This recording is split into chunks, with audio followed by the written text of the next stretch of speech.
Bienvenidos a la serie Telecan 2.0 Renegociar el Futuro. Soy Rina Musali y me da muchísimo gusto saludarlos. México, Estados Unidos y Canadá se encuentran renegociando el Telecan, la segunda ronda negociadora que tuvo lugar en la Ciudad de México y que se contextualizó bajo los ataques proteccionistas y nacionalistas de Donald Trump y sus amenazas constantes de terminar con este tratado trilateral. Después de una serie de gestiones complicadas, sensibles y de alto calibre, es que se espera una tercera ronda negociadora en Canadá. En el programa de hoy les vamos a mostrar un juego de entrevistas con negociadores, decisores, funcionarios y diplomáticos para facilitar el entendimiento del proceso de actualización de este tratado que se comparte entre tres países. Vamos a revisar el entramado de intereses, los puntos de choque y sobre todo los nuevos temas que se piensan incluir en esta renegociación para que este tratado se adapte a los condicionantes del siglo XXI. Les pido que me acompañen.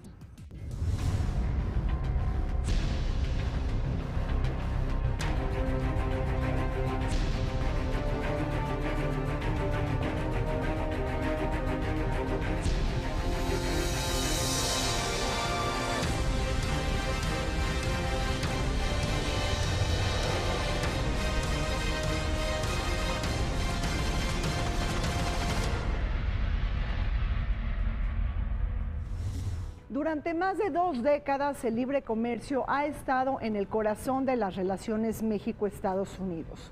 Un principio que ha sido volcado por la llegada de Donald Trump, quien ha puesto por delante de su agenda pública una narrativa proteccionista, nativista y credo antiglobalizador. Claramente es una sorpresa, ha sido una sorpresa a la que ya nos hemos ido acostumbrando a fuerza de estar oyendo primero en la campaña del señor Donald Trump y ahora como presidente, una retórica pues muy superficial, yo diría, y pues muy ajena a lo que nos tiene acostumbrados el presidente de Estados Unidos antes del señor Trump. La manera que el presidente Trump ha descalificado no solo el Tratado de Libre Comercio, sino todo el proceso de internacionalización de la economía mundial, pues refleja una gran superficialidad, por no decir una gran ignorancia, de cómo medir el comercio internacional. Son dos momentos históricos diferentes de los que vivió Salinas con Bush, de los que vive ahora Peña Nieto con Donald Trump. Tenemos a un inquilino de la Casa Blanca que ha utilizado a México de piñata por factores político-electorales. Eso no sucedía en los años 90. El presidente Bush respetaba mucho al presidente en turno y respetaba al país. Hoy México lamentablemente ha perdido esos bonos positivos de país. Ser vecinos de la gran potencia tiene sus ventajas, Yo creo que la mayoría de las veces tiene desventajas. Ellos fueron los que hace 23 años nos dijeron, oigan, éntrenle al Tratado de Libre Comercio que va a ser favorable y queremos no sé qué. Y ellos nos invitaron y nos empujaron a aceptar. Y ahora son ellos los que nos están diciendo, no, ¿saben qué? Ya no sirve, eso de la globalización está mal, perjudica a nuestra industria, nos ha dejado muchos desempleados, entonces hay que cambiarlo o eliminarlo. Bueno, pues estamos bailando desgraciadamente al son que ellos nos tocan. Decía Trump en su discurso de inauguración, America First. Pues yo creo que va a ser la América sola, la América aislada. Y eso en el mediano plazo se va a ver porque va a empezar a no ser respetada en el mundo. El salirse del Acuerdo de París sobre el cambio climático le va a aislar. El de no respetar los derechos humanos. China, por ejemplo, le hizo un estudio a Estados Unidos donde más de 1000 casos de violación de derechos humanos se dan de manera flagrante al año en Estados Unidos. Entonces, ¿dónde está el liderazgo? Se va a ir aislando esa economía y estamos viendo el desplazamiento de una potencia a otra. El arribo de Donald Trump a la Casa Blanca ha puesto en vilo las relaciones entre México y Estados Unidos. La construcción del muro fronterizo Su agenda racista y antiinmigrante, así como su propuesta de renegociar el Telecán, han sido los principales resonadores que han acreditado su rentabilidad político y electoral. Bajo una campaña del odio es que a México se le tipificó como enemigo y se le descalificó como socio natural. Peor momento para renegociar el tratado. Pero lo estamos haciendo no porque hayamos querido, sino porque nos han obligado, ¿no? El gobierno de Trump. Pero las condiciones están pésimas. Una, el gobierno de Trump pues es un desastre, es un caos, no acaba de armarse, no acaba de tomar su camino, pues ya todo lo que conocemos. Y Trump pues, sigue obsesionado con cumplir con su 25% que lo llevó al poder, ¿verdad? Pero está obsesionado con que hay que cumplirles, ¿no? Y ahí ofreció, pues el tema de México jugó un papel muy importante porque nos agarró de chivo expiatorio. Pero esto pues nos llegó y en una forma tan inesperada y tan drástica con el gobierno de Trump, porque pues lo que ha dicho el príncipe, esto no sirve, hay que tirarlo, hay que deshacerlo. Ya después sus gentes le hicieron entrar en razón, dicen, no, a ver, y bueno, y gente que ha protestado allá, pues oiga, mi estado vive del comercio con México, ¿cómo es posible que nos diga que vamos a eliminarlo? ¿No? Entonces, bueno, ya entró en razón y dice, ahora hay que renegociar. Entonces, viene la renegociación. Quienes votaron por él o quienes definieron la balanza a favor de él fueron personas que pues se han visto afectadas por crisis económicas y por decisiones gubernamentales que no los han cubierto. Digo, la presidencia de Obama buscó, por ejemplo, resolver el problema del acceso a los servicios médicos y surgió el Obamacare. Se realizaron inversiones en diversos sectores de la economía precisamente para fomentar el empleo y demás, pero siempre hay un sector que queda desprotegido, siempre hay un sector que queda marginado y al final pues Trump capitalizó esta situación para ganar el apoyo de estos sectores. Estas declaraciones de Trump, si bien son desafortunadas en términos del tipo de diplomacia que está queriendo desplegar, se entienden porque él necesita hablarle a su base política. Lo que hizo en Arizona y lo que hizo con estos tweets fue decir, no tengo nada que mostrar, no me salió la reforma de salud, no le salió su veto migratorio inicial como él lo quería, total. No le ha salido que México va a pagar el muro, y es más, se reveló en esta transcripción que sacó el Washington Post de la conversación entre el presidente Trump y el presidente Peña. El Telecán es una víctima fácil, relativamente hablando, para él, y México también es una víctima fácil para él. Entonces, pues no es sorpresa el que recibamos este tipo de señales de Trump, y tampoco es sorpresa que Bob Lighthizer haya decidido que iba a apoyar lo que dijo su presidente, porque pues, es su jefe y obviamente él tiene que atender las instrucciones de su jefe, de que sí, que efectivamente hay que buscar la mejor renegociación porque este acuerdo ha sido malo y México y Canadá les debemos. No va a ser fácil negociar con una Casa Blanca que quiere además tener un resultado político de las negociaciones del Tratado de Comercio. Hay que recordar que el presidente Trump no ha tenido en este año de gobierno éxitos políticos que pueda vender. Una renegociación más positiva hacia Estados Unidos podría ser uno de los puntos claves para entender la negociación de este año. Francisco, el Telecán es un tema que gira alrededor de controversia y de polémica, pero hemos visto en los últimos años que ha sido un tema socialmente aceptable y mucho más popular de lo que se pensaba.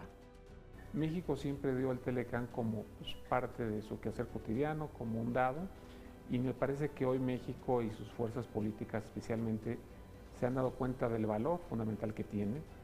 Y yo, bueno, no le he dado seguimiento estrecho, pero me parece que no hay ningún partido político que esté buscando que el tratado termine. Al contrario, están pensando más bien en cómo fortalecerlo, cómo defenderlo. Y me parece que ese es quizá de los elementos positivos rescatables de esta visión de Estados Unidos. Me parece que con los objetivos hoy día que fueron ya conocidos, no hay sorpresas. Mucho está vinculado a las promesas de campaña del presidente Trump. Y como toda propuesta ofensiva o carta Santa Claus, pues hay algunos elementos en esa propuesta que no son aceptables y que me parece que Estados Unidos también sabe que no son transitables, no solamente con México, sino con Canadá también.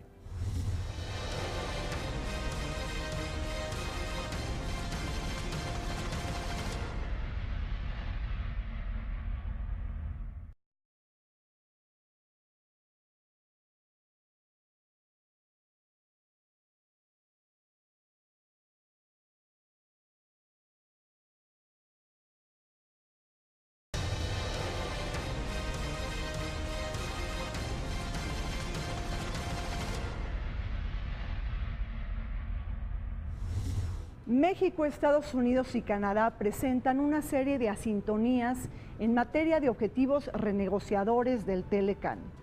Bajo la nota del nacionalismo económico y del American First, Donald Trump busca que la guía del proceso de modernización del TLCAN sea la reducción del déficit comercial que Estados Unidos tiene con México.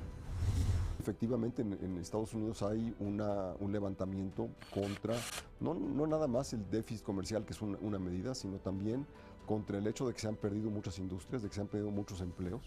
Pero la realidad, si uno la ve objetivamente, es que las industrias siguen estando ahí. Hay mucha más producción manufacturera de lo que había hace 20 años, pero hay muchos menos empleos manufactureros. Y esa diferencia es dramática. Mucho de la industria que se ha quedado en Estados Unidos, irónicamente, se ha quedado porque tiene un componente mexicano que le ha permitido que la parte que involucra más mano de obra barata pueda seguir funcionando. Si no, los japoneses hubieran barrido con la industria automotriz americana. Hay muchas voces en los Estados Unidos que han documentado que la pérdida de empleos, pues en un 80-87% dependen de la modernización, de la eficiencia, un incremento en la productividad de los empleados, no únicamente por la robotización, sino en general por el avance de las varias tecnologías, desde el uso de las computadoras mismas, que deben de ser presentados evidencias como estas para justamente contraponer lo que muy fácilmente dice Trump. El clima político es muy adverso. Entonces, independientemente de lo que se logre en las negociaciones a nivel técnico, justas y demás, pues a ver si a la mera hora a Trump y compañía no les gusta, porque no van a poder satisfacer las ofertas de campaña, porque pues él dijo, lo vamos a echar abajo, lo vamos a hacer qué, hay que reducir el déficit, por ejemplo, que son 60 y tantos mil millones de dólares, y esa es su fijación. Cuando detrás de esto hay una gran hipocresía, ¿verdad? Porque pues el del déficit comercial que Estados Unidos tiene con casi todo el mundo en términos comerciales, el principal déficit lo tiene con China, que es el 30 y tantos %. El déficit con México solo es el 10%. Entonces, pero a nosotros nos ha agarrado de chivo expiatoria para justificar el déficit, pero no es con nosotros el problema. Y México siempre ha sido muy indiciado, a pesar de que pues Estados Unidos tiene déficit con Japón, con Alemania, con China. De todo el déficit que tiene Estados Unidos, el 35% lo genera China, o sea, 3 veces y media más que México. Siento que a México lo que lo hace tan atractivo para echarle la culpa de todos los males de Estados Unidos desde la óptica de Trump es la vulnerabilidad del país, la asimetría que guarda México respecto a Estados Unidos. No es lo mismo Estados Unidos vis-a-vis México que Estados Unidos vis-a-vis China o vis-a-vis Alemania o vis-a-vis Japón, que son socios ciertamente con mayores márgenes de maniobra que nuestro país. Ahí hay dos posibles respuestas. Una es simplemente que el déficit comercial no es una medida de éxito o de fracaso, porque también refleja el déficit fiscal que tiene Estados Unidos. Entran flujos de dinero y tienen que compensarse con flujos de bienes. Y en ese sentido, si Estados Unidos tuviera un equilibrio fiscal, no tendría déficit comercial. Es así de sencillo. Entonces, culpar a México o a China o a quien sea del déficit comercial americano es como culpar a estos países del déficit fiscal que ellos tienen. El énfasis que pone el presidente Trump en un solo indicador, que es el déficit comercial, para evaluar la relación México-Estados Unidos, me parece que es un indicador equivocado. Lo hemos dicho ya con muchas ocasiones, pero creo que no hemos hecho mella en el asunto. El déficit comercial es un resultado de un balance macroeconómico, tiene que ver con cuánto gasta un país con respecto a su nivel de producción. Y en el caso de Estados Unidos tiene un déficit comercial básicamente porque gasta más de lo que produce, y en particular porque el gobierno americano tiene un déficit público. Ahora, afortunadamente para Estados Unidos, ellos tienen una moneda de reserva, que evidentemente es el dólar, que les permite financiar ese déficit. Entonces ha sido muy desafortunado que toda la relación comercial, toda la relación económica entre México, Estados Unidos y Canadá esté siendo filtrada bajo la óptica, bajo el prisma del déficit comercial, que desde mi punto de vista es un error. Y si trato de arreglarlo con medidas proteccionistas, lo que va a ocurrir es que ese déficit va aumentar aún más porque los precios de lo que se está importando va a crecer. Soy Estados Unidos, tengo la ventaja de que emito la moneda de reserva. Entonces mi déficit puede seguir creciendo y va a seguir creciendo.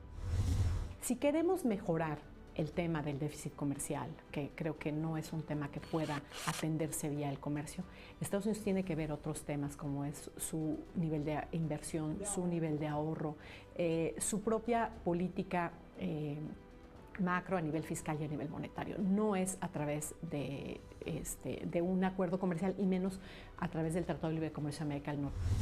Con el propósito de actualizar el armazón jurídico e institucional que le dio certidumbre a las relaciones económicas trilaterales, es que el Telecán busca acoplarse a los nuevos condicionantes económicos y geopolíticos del siglo XXI. Basta recordar que cuando entró en vigor el Telecán hace 23 años, ni siquiera China había ingresado a la Organización Mundial del Comercio. Y hablando del gigante asiático, y frente a la necesidad de que México diversifique sus mercados de exportación, ahora hay voces que alzan sus pronunciamientos para que China y México suscriban un tratado de libre comercio. México se concentró en demasía en el mercado estadounidense. Era natural. El Telecán nos abrió el camino, pero a la par no impulsamos estratagemas que nos llevaran, uno, a renovar el mercado interno y dos, a diversificar mercados externos. Tomando en consideración cifras de 2016, encontramos que el sector exportador, las exportaciones, que fueron 373,000 millones de dólares en 2016, estos 373,000 millones de dólares reflejan participan en el PIB, en la riqueza interna de este país, representan el 32.12%. ¿Sí? Poniendo en un 100% esos 373 exportados en 2016, resulta que el 81.5% se colocó en Estados Unidos. ¿Esto qué quiere decir? Que el 26.6% del PIB que tiene México depende el resultado de lo que le exportamos a Estados Unidos. Eso hace también pensar a las autoridades mexicanas sobre la importancia de diversificar el comercio. Hoy día, como tenemos una dependencia o una integración comercial del 81% de nuestras exportaciones y el 47% de las importaciones provenientes de Estados Unidos, hacen ver la importancia que México tenga pues también otras fuentes o mercados de exportación, ¿no? Como es el caso de Europa, que la Secretaría de Economía está impulsando la modernización. Entonces, me parece que también nos ha permitido como que darnos cuenta de la importancia que tiene el comercio, el libre comercio en México, y de redoblar los esfuerzos para ampliar pues nuestras alianzas comerciales con otros países. Se habla de que le vendemos al mundo, pero solamente encontramos que 5 mercados concentran el 96% de lo que vendemos en el mundo. 5 mercados. ¿Sí? Estados Unidos, Canadá, China, la Unión Europea y Japón. Debemos de tener una nueva estrategia, y digo nueva porque durante las últimas 4 décadas hemos estado dependiendo de la economía norteamericana. Cuando hoy por hoy, Rina, la economía norteamericana va a crecer 2.1, si bien le va, de acuerdo con el Fondo Monetario y el Banco Mundial, al fin de 2017. Asia-Pacífico va a crecer en promedio 6.9. China va a crecer 6.5. ¿Dónde está el polo de desarrollo? Está en Asia-Pacífico. Tenemos que diversificarnos con TLC, reformado o sin TLC.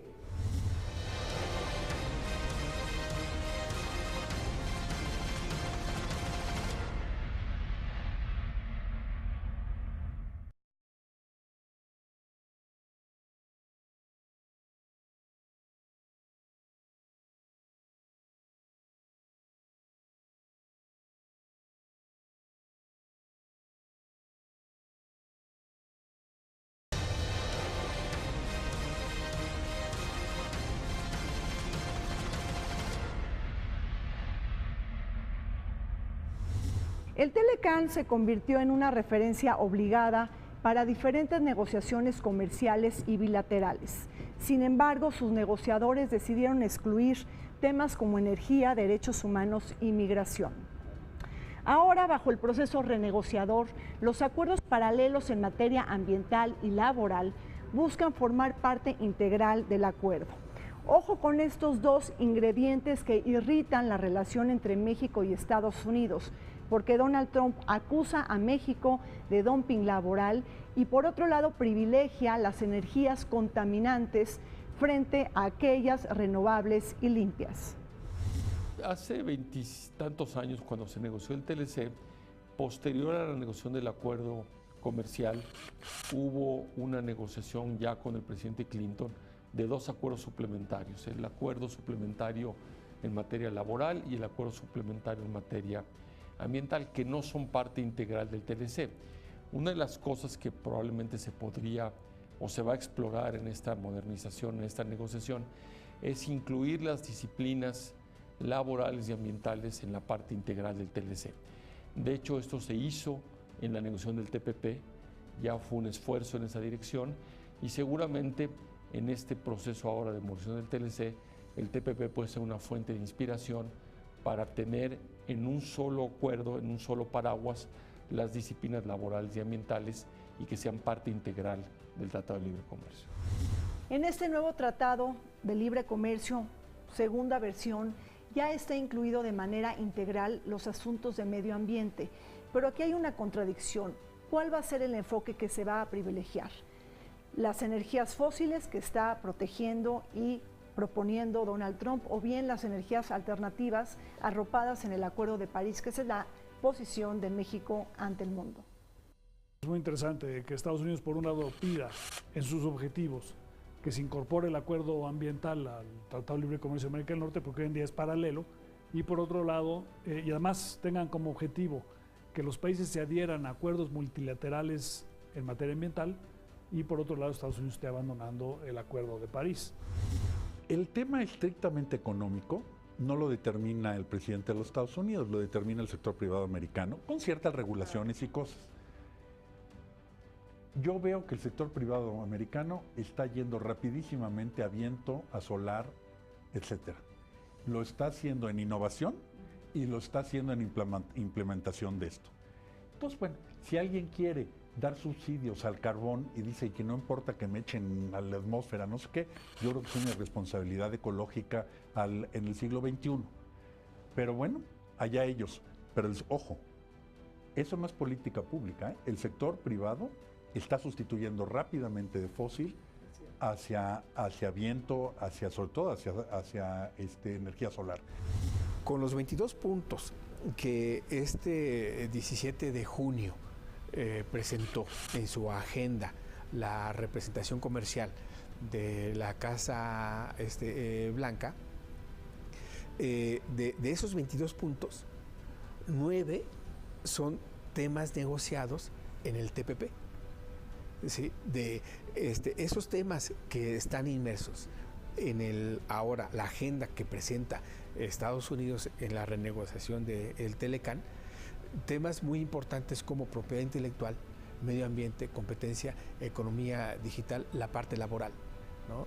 Están presentes en estos 22 puntos.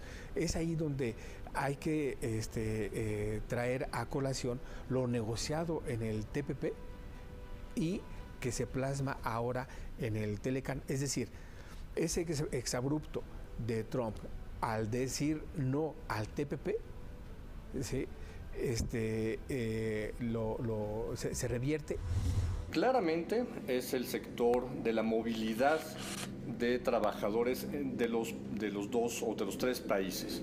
Algo que los europeos pudieron avanzar en su momento, la región no lo pudo avanzar. Pero ese era el mecanismo que era posible en ese momento de integración comercial solamente. Plantean lo de mayor movilidad para los profesionales, eso es importantísimo. Pero si se incluyen a ellos, ¿por qué no incluir también a otros grupos de manera ordenada? hay trabajo agrícola estacional, por ejemplo, hay trabajo que se va a necesitar y se seguirá necesitando en áreas donde hay déficit, por ejemplo, en atención de salud, enfermeras, cuidado personal, etcétera. Yo creo que si se hace algo convenido, ordenado, de manera racional, no veo por qué no incluir este tema junto a otros.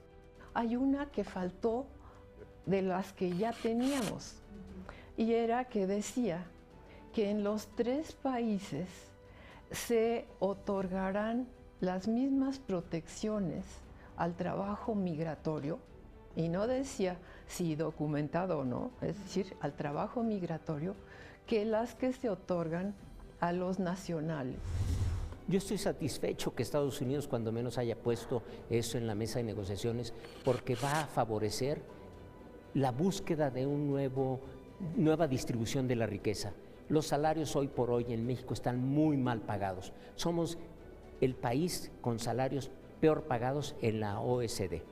Entonces, tenemos que reconocer eso, y eso es bueno para México, que se trate la cuestión laboral, que se trate la cuestión migratoria. Igual que con otros temas que no son estrictamente económicos o comerciales, me parece que es delicado juntar cosas que son distintas, pero es cierto que México no ha resuelto temas fundamentales de empleo, del trato laboral. Hay muchas empresas que están que son hiper exitosas en esto, que han logrado niveles de productividad enormes, y sin embargo los salarios no reflejan ese enorme logro que han tenido las empresas. No podemos cargarle a todas las empresas mexicanas mayores salarios, porque entonces vamos a quebrar la mayor parte de las empresas mexicanas, porque tenemos una parte extraordinariamente improductiva, extraordinariamente poco competitiva, que es la abrumadora mayoría de los empleos industriales que hay en México. Algo así como lo que está lo que compite y participa en lo que el tratado compete, es algo así como el 15% del empleo mexicano, industrial mexicano, pero es como el 85 o 90% de la producción. Mientras que todo el resto es una industria vieja que no compite, que no tiene capacidad de producir, pero que es el 80% del empleo. Si el Telecán provoca que México pueda aumentar los niveles salariales de la mayoría de los mexicanos, que sea una parte que Estados Unidos presione para que no haya mayor atracción de inversiones de Estados Unidos hacia México, ¿no? Creo que al final del día podría beneficiar al país en general. México no puede seguir teniendo el nivel de rezago salarial que tenemos frente a la región, inclusive frente a América Latina. México tiene que reducir sus disparidades, sus desigualdades en materia salarial, en materia económica. Si México logra reducir sus niveles de desigualdad, podemos inclusive ser una mayor potencia de mercado interno. El consumo de los mexicanos puede ser otro factor de despegue de la economía nacional hacia los próximos 30 años. Porque los salarios se establecen por en muchas condiciones, oferta, demanda, el tipo de empresas que tienes. Para que tú puedas elevar un salario, tú necesitas ser más productivo y necesitas empresas productivas, empresas que inviertan. Si tú te fijas en los salarios que hay en México, los salarios que están orientados a la actividad exportadora y los salarios que pagan empresas que tienen inversión extranjera están por arriba del promedio. Los salarios que tú ves en el norte del país son mejores que los salarios que ves en el sur del país. En Estados Unidos sucede lo mismo y en Canadá también. Y la disputa o la discusión está centrada en torno a cuál es el mecanismo que va a detonar sanciones comerciales en el caso de violaciones a derechos laborales. Para mí, la clave en el caso mexicano está en que nosotros nos hemos comportado en este ámbito de acuerdo a la famosa frase mexicana de que prometer no empobrece, cumplir es lo que aniquila. Mira, la parte laboral, lo más lejos que ha llegado dentro de un acuerdo comercial es a que cada país se compromete a cumplir con sus leyes laborales, y también que no va a haber una transgresión recurrente de esas leyes laborales con el propósito de darle una ventaja competitiva al exportador, al productor. Y además es una responsabilidad del gobierno. El gobierno es el que es, digamos, sancionable, porque tú como autoridad tienes que hacer que se cumpla la ley en tu país. Los mexicanos sabemos que en el caso nuestro eso significa nada. Por lo tanto, yo creo que es muy importante que haya alguna especie de panel trinacional, como ya existe para los asuntos ambientales, que aborde las violaciones a los derechos laborales en este contexto. El Telecán debe de modernizarse para adaptarse a los cánones del siglo XXI. Es el cambio tecnológico y el Internet, aquellas fuerzas que han buscado transformar la naturaleza del comercio internacional. Por ello se incluyen importantes temas como el comercio digital, el flujo transfronterizo de datos, pero también la protección a la propiedad intelectual. Hay capítulos que siguen siendo muy relevantes y muy actuales, y hay otros capítulos que no existían, porque no existía esa actividad económica, en particular todo lo que tiene que ver con la economía digital, el comercio electrónico, en la parte de propiedad intelectual, toda una serie de aspectos que tienen que ver, por ejemplo, con toda una nueva rama de la farmacéutica, que son los fármacos biológicos, que no existían hace 25 o 30 años. Está todo el tema de cómo uno protege los derechos de propiedad intelectual de todo lo que cruza la frontera, el comercio electrónico una vez más. Entonces hay toda esa parte. Pero sí negociamos una serie de elementos que luego se convirtieron en la base de lo que es la economía digital en el mundo. Pero muchas de las cosas que estaban ahí dentro no hubo una negociación para hacerlo, incluyendo las telecomunicaciones básicas. O sea, las telecomunicaciones de línea fija no fueron negociadas porque Estados Unidos no quiso negociar. Luego se negociaron en la OMC, pero lo importante es que sí había necesidad en algunos temas de acomodarlos a lo que es el siglo XXI, particularmente en la parte digital. La experiencia de 1989, cuando Salinas decide negociar el Telecán, en ese momento debió haberse impulsado estratagemas para el desarrollo del país. Tomando en consideración lo que no se hizo en 1989, tenemos como resultado de esa experiencia actividades importantes a realizar hacia adentro, para que no digamos después que el Telecán 19 es la culpa de los errores, de los fracasos del mercado interno. Hay que recordar que cuando se negoció el Tratado de Comercio de América del Norte, pues el Internet pues, no existía, ¿no? Entonces ese es un cambio y evolución de negocio enorme, ¿no?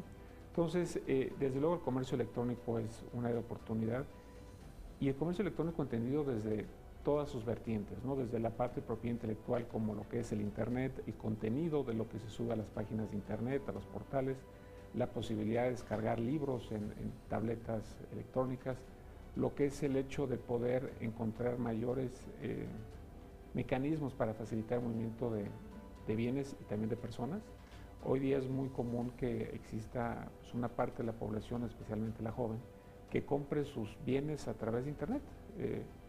Eso cada vez hace que sea más competitivo, existen posibilidades de tener mayor elección, y me parece que uno de los elementos que estará buscando esta negociación es precisamente fortalecer el movimiento de bienes, insisto, desde la parte de comercio electrónico, desde la parte de facilitar las disposiciones aduaneras, y también hay otros aspectos en donde es importante mejorar lo que está ya hoy día en el tratado, ¿no?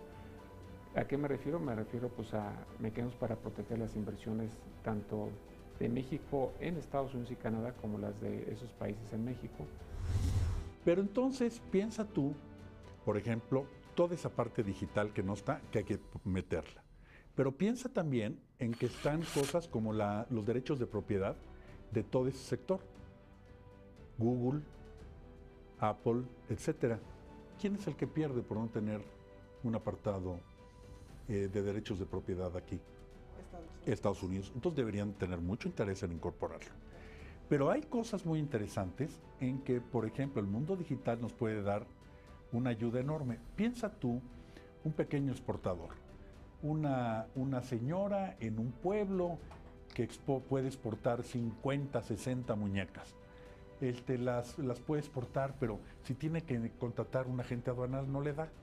Pero ¿qué tal si usa la plataforma de Mercado Libre o de Amazon para exportar? Y si usas y está regulado la parte digital y la simplificas, se podría inmediatamente exportar. Entonces, exportar macetas y muñecas y muchísimo más. Entonces, toda esta parte no está. Ahí hay que modernizar. Que se introdujera como un referente de la negociación del Telecan 2.0, ¿en qué consiste el cambio radical de modos de producción y consumo que es inminente con la Revolución Industrial 4? Ya llegó, ya empezó, muchos no la quieren ver, pero está en el uso de tecnologías y productos biodegradables de consumo, nuevos modos de producción. La industria automotriz, como hoy la conocemos, no tiene nada que ver con el automóvil que en el mercado estará en las calles en los próximos 10 años. La robotización y la tecnología les ha pegado más a los países que han metido más tecnología, como son los países más desarrollados. Eso no ha pegado todavía tanto a los países en desarrollo porque todavía no le entrábamos mucho a la tecnología, no le hemos entrado mucho. Por ejemplo, tú ves los servicios bancarios en Europa o en Estados Unidos, casi todo es vía ya tecnológica, ya casi no hay empleados que atiendan de ventanilla. En México esto está empezando, o sea, eso también nos va a afectar el empleo y es algo que tenemos que tomar en cuenta. Hace un par de semanas estuve en una fábrica en Nuevo León. Y yo no soy ingeniero ni voy a muchas fábricas, pero nunca he visto tantos robots en mi vida. Eran 5 empleados manejando una fábrica de más de 100,000 metros cuadrados llena de máquinas que hacían todo solas.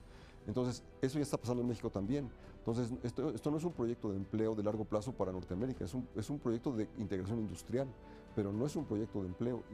Y así como no lo fue en Estados Unidos, tampoco lo va a ser en México. INEGI nos dice que hay 37 millones de hogares en México, pero también nos dice INEGI que 4.5 millones de hogares solamente tienen internet en casa. Somos 123.3 millones de habitantes, nos dice también INEGI, pero resulta que de esos 123, solamente 41 millones de habitantes en México tienen internet móvil.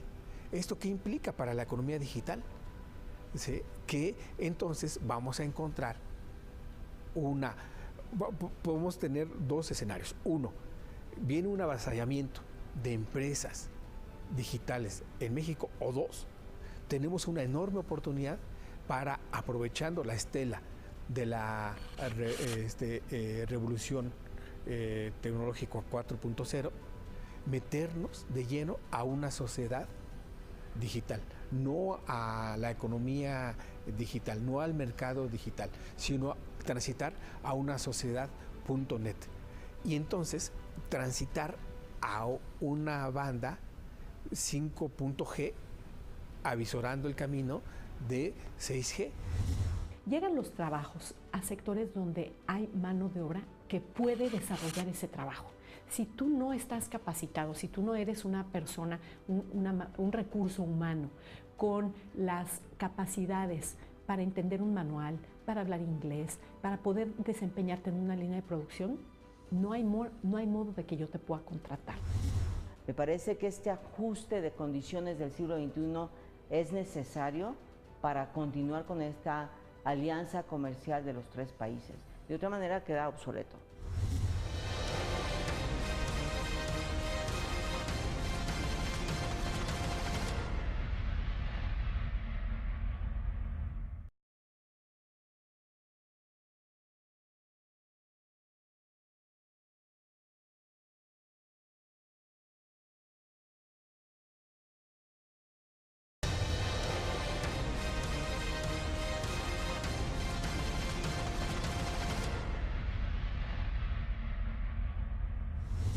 Uno de los temas medulares del proceso modernizador del Telecán será acreditar las supuestas ventajas del mercado energético regional. Sobre todo porque México es un importador de gasolinas, pero también de gas natural de Estados Unidos. Sin embargo, la apertura energética de México a la participación privada promete abrir oportunidades de inversión y de asociación. Para muchos, América del Norte se deberá de convertir en una potencia energética global. Toda una parte que sí existía hace 25 años como actividades económicas, pero que tenían regímenes jurídicos, por ejemplo en México, muy diferentes, como es todo el tema de la energía o las telecomunicaciones, y que la modernización del TLC nos permitiría, por una parte, incluir a los nuevos temas y actualizar los que ya existían.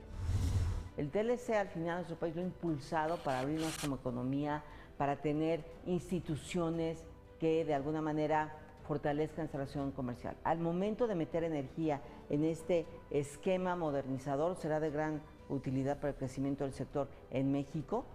Yo creo que el TLC es la gran oportunidad para los tres. Que van vinculados también con las reformas del presidente Peña Nieto, las reformas del Pacto por México, que ya están en ley, y que con esta apertura México tiene, por una parte, una posición muy cómoda, en el sentido de que pues, nosotros ya abrimos en ley. Y para Canadá y Estados Unidos estos temas son importantes porque es una forma de asegurar que las reformas se mantengan y que la apertura que se estableció en la ley se mantenga, anclada a un acuerdo comercial, y que si el día de mañana la ley cambia en México y hay una mayor restricción a la inversión extranjera o hay restricciones de otra naturaleza, que no les afecte ni a Estados Unidos ni a Canadá. Recordemos que cuando se hizo el TLC, México se reservó petróleo, electricidad y gas, sí, que hoy se abrió constitucionalmente. Sí, o sea, el mercado energético regional, entonces ¿no? hay que incorporarlo. Muy bien, pero al incorporarlo también surgen preguntas complejas. Vamos a tener en el comercio internacional a dos empresas propiedad del Estado que van a competir porque ya dejaron de ser monopolios. ¿Qué nombres tienen? Petróleos Mexicanos y Comisión Federal de Electricidad. Entonces, si Pemex y CFE van a competir en el mercado de petróleo, gas y electricidad, vamos a tener que tener un capítulo que el TLC no tiene sobre Government Owned Enterprises, empresas propiedad del Estado, y código de conducta sobre el comercio internacional. Por cierto, y ahí mucho cuidado. Fue el gran error que cometimos muchísimos países al no imponérselo a China en 2001 cuando entró a la WTO. Sí. Un país que tiene el 90% de empresas públicas propiedad del Estado tiene que firmar ese código de conducta, porque si no, las empresas propiedad del Estado se pueden endeudar 20-1, 30-1, total papi, el gobierno te ayuda, y entrar a comercio exterior. Por un lado están los intereses ofensivos de Estados Unidos. O sea, ¿qué quiere Estados Unidos y Canadá en materia de energía con México? Bueno, quizá ellos quisieran consolidar las reformas mexicanas, pero entonces nos lo tienen que pedir. La otra es que quiere México en materia de energía. Bueno, yo creo que en materia de energía lo que México debe querer es tener suficiente intercambio de energía entre los tres países, de tal suerte que en México se facilite el tránsito del sector energético a un mercado competido de energía. ¿Por qué queremos un mercado competido de energía? Porque México es una potencia industrial. Ya lo somos. O sea, si uno se pasea por el Bajío, en Coahuila, en Nuevo León, en Baja California, en Chihuahua, ves el tamaño de las plantas, lo que producimos en México es realmente espectacular, con energía relativamente ineficiente. El día que tengamos energía en México competitiva, seremos todavía mucho más competitivos en la manufactura y vamos a incorporar mucho más valor agregado mexicano por unidad exportada. Y para esto necesitamos una mejor interconexión con Estados Unidos, sobre todo. Y eso implica construcción de ductos, gasoductos, oleoductos, poliductos en la frontera, líneas de transmisión, y para eso se requiere un acuerdo con Estados Unidos, que es el que México debe impulsar, para permitir la interconexión que nos lleve a pertenecer al mercado de energía de América del Norte. La existencia y la abundancia de energéticos renovables y no renovables, sobre todo los no renovables, pueden hacer de América del Norte la región más competitiva del mundo. Con eso recuperar algunas cadenas productivas que dejaron de estar en América del Norte porque eran intensivas en la utilización, por ejemplo, de gas. Cuando el gas era muy caro en América del Norte, pues dejamos de producir petroquímica, dejamos de producir, por ejemplo, toda la parte de vidrios. Y entonces se abre una gran oportunidad para que la integración energética de América del Norte permita recuperar y expandir líneas de producción que no se habían dado en América del Norte por la escasez relativa de energía. Entonces la integración energética y el crecimiento del sector energético es sin lugar a dudas una gran fuente de oportunidad. Ese déficit se genera principalmente por la compra energética de Estados Unidos, porque como ya no quiere depender tanto del volátil Medio Oriente y los países árabes y demás, y todo lo que está pasando por allá, pues quiere descansar más en sus vecinos more reliable de Canadá y México, porque también Venezuela pues está en el caos, ¿verdad? Y entonces ha aumentado su demanda de productos energéticos y eso ha aumentado el déficit. Entonces no quieren reconocer eso. No es tanto de mercancías que vengan, que salgan de México para Estados Unidos, sino es de la compra de petróleo y derivados. México enfrenta el problema de la inseguridad, la corrupción y la impunidad. No es casualidad que el equipo negociador de Donald Trump haya propuesto un capítulo anticorrupción en México que busque transparentar códigos de conducta, leyes, procedimientos aduaneros y la digitalización de los servicios financieros. Bienvenida esta iniciativa y todo lo que implique el fortalecimiento del Estado de Derecho en nuestro país. En el caso del Estado de Derecho, lo mencioné porque es cada vez más claro el reclamo internacional que se está haciendo de que prevalece en México un clima de corrupción y de impunidad que afecta necesariamente el desarrollo económico del país y el nivel de confianza de nuestros socios internacionales. Eso hay que corregirlo. Sabemos que hay tres enormes flagelos en México que minan a la sociedad, ¿no? Corrupción, opacidad e inseguridad. Si le sumamos la parte referente a falta de competencia, estos 4 puntos provocan que cada año perdamos alrededor de 180,000 millones de dólares, que representan el 19% del PIB de 2016. Entonces, si se plasma, si se negocia de esos 22 puntos, sancionar la corrupción, beneficia a la sociedad mexicana por actos que cometen las empresas para tener preferencia en el mercado a través del soborno. Transparencia. Sí, las empresas estarían obligadas a transparentar sus libros si quieren hacer estas transacciones trinacionales.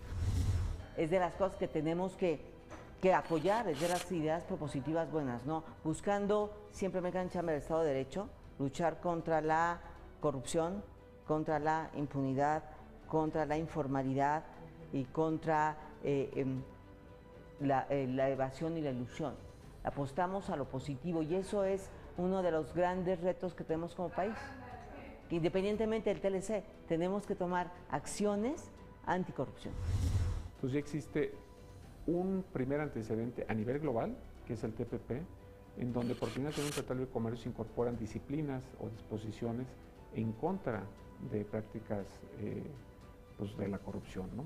Entonces, si se revisa el TPP, se encontrarán pues, una serie de disposiciones más robustas, que insisto, muy probablemente sean retomadas para esta negociación del NAFTA 2.0, y me parece que es algo necesario, porque es lo que te asegura también una competencia leal, ¿no?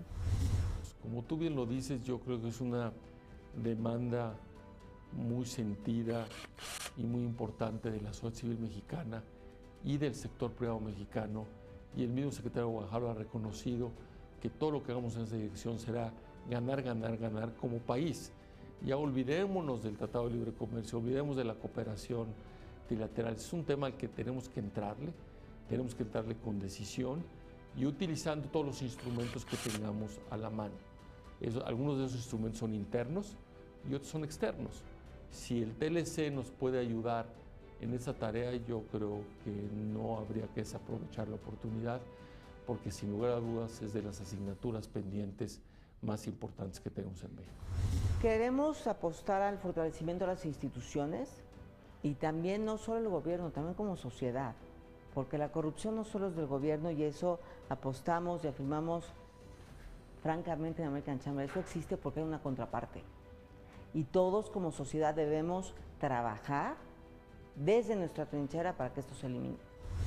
Pues es una oportunidad para que como región pongamos temas que nos son de preocupación, la ciberseguridad, la corrupción y la impunidad. Sería malo que como mexicanos pensemos que gracias a que va a haber un capítulo anticorrupción en el tratado, vamos a resolver el problema de corrupción en México. O sea, no debemos de poner en el tratado la solución de lo que internamente debemos de resolver. Sabemos que el tiempo apremia en términos políticos, pero hay otras potencialidades del Telecán. Por ejemplo, temas como turismo médico, el intercambio académico y la necesidad de ampliar el mandato del Banco de Desarrollo de América del Norte, el llamado NASBANC. Veamos lo que señalan los expertos. A lo mejor regularizar los diálogos, las integraciones que quedaron fuera del tintero. Materia de seguridad, por ejemplo, fronteras, infraestructura de nuestras fronteras. Hay un rezago terrible fronterizo entre México y Estados Unidos que impiden también, que es un obstáculo al mayor crecimiento económico y comercial. Y finalmente yo te diría regularizar los intercambios también educativos, ¿no? Y culturales. El sector cultural fue un tema que se dejó de lado en las negociaciones comerciales y ha afectado a nuestra industria cultural. Creo que es un momento muy interesante para que los especialistas en la economía del sector cultural puedan platicar de cómo se puede integrar este tema.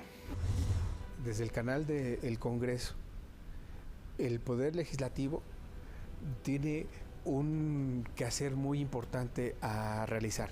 ¿Por qué?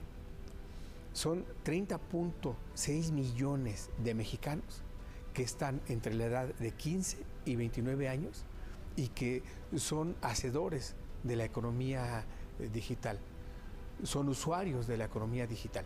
Pero si no les damos las herramientas a estos mexicanos de entre 15 y 29 años, subrayo, 30.6 millones que a 15 años, ¿sí?, cuando tengan 45, 30 años respectivamente, si no se les dan en este momento las herramientas para poder involucrarse en esta economía digital, van a ser solamente espectadores, no participantes. ¿A raíz de qué?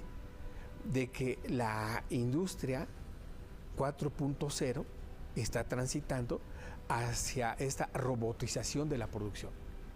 Entonces, no solamente no se debe entender la economía digital como el quehacer o el uso de las redes sociales. Es mucho más que eso. Nadie hubiera pensado que Tesla, del señor Musk, valdría hoy más que Ford Motor Company. Nadie hubiera pensado que es posible la transportación gravitacional que él quiere hacer desde Los Ángeles a San Francisco en 30 minutos con campos de Hyperloop gravitacional magnéticos. Los ingenieros no se hubieran imaginado hace apenas unos años plásticos biodegradables que son más baratos, más flexibles y más resistentes que el acero. En materia de retención de energía, costos de energías fotovoltaicas, las nuevas energías limpias. Hay una revolución industrial en marcha y México no se puede quedar abajo de ese tren. Tenemos como país la obligación de subirnos al tren de la cuarta revolución industrial que va a abatir costos, industrias completas van a desaparecer. Es un poco la idea del Premio Nobel de Economía Schumpeter. Schumpeter siempre sostuvo que hay una furia destructiva en los cambios tecnológicos industriales y eso ya está ocurriendo, silenciosamente ya empezó. Llegamos al fin de este programa. Zorri Namusali, me despido de ustedes, pero como siempre los exhorto a que tengamos una mirada atenta, informada, documentada y sobre todo participativa del proceso modernizador del Telecán. El próximo programa vamos a analizar las estrategias negociadoras de los tres países, los avances y los resultados de las rondas negociadoras, así como los puntos convergentes y divergentes de México con sus socios comerciales. Los esperamos.